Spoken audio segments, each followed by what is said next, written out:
रायजोफोर नैबे सिख्लाया मा होनदों खोनासंनानै लाग्रोनाय मिथिबाय। हाग्रामा गुन्दा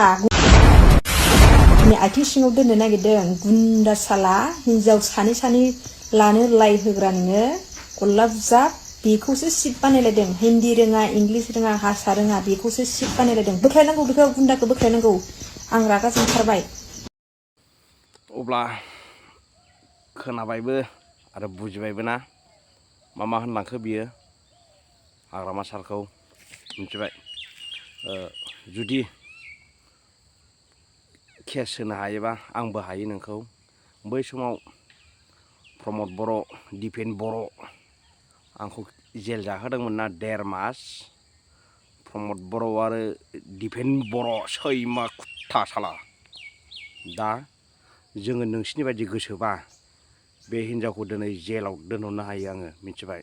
नाथाय जोंनि बिपिएफआव रावबो सुबुङा सोरखौबा जेलाव दोनहरनाय सोरबा आखल गाज्रिफोरखौ फैनाय बेबायदि मालाबाबो गैया। दिपेन बर' आरो प्रमद बर' बिमा खिबुफोर आं दा हायो बिसोरखौ जेलाव दोनहरनो। आरो गोसो जायोबा नोंनि एड्रेस गासिबो मोनजोबखाबाय आङो सिख्ला मिथिबाय। आं गोसो जायोब्ला नोंखौ जेलाव सोहरनो हायो आं सालि मिथिबाय।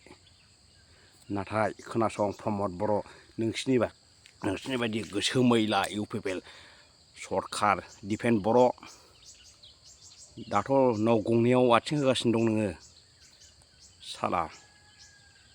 नाव गंनैयाव आथिं होनानै खामानि मावगासिनो दं नोङो दिपेन बर' जोलैनि हांगार गोसोम नोङो सासे मिथिबाय। फरायसा आफादाव थानानै फरायसा आफादखौ मा सोना होगासिनो दं नों दा सैमा बांग्रा। आङो बे हिनजावखौ दा जेलाव गोसोबा दोनहरनो हायो नोंसिनि बायदि गोसो मैलाब्ला प्रमद बर' मिथिबाय। आंखौ मा खालामबोआमोन बेखौ नायोब्ला बेखौ दा दोनहरनो हायो आङो मिथिबाय।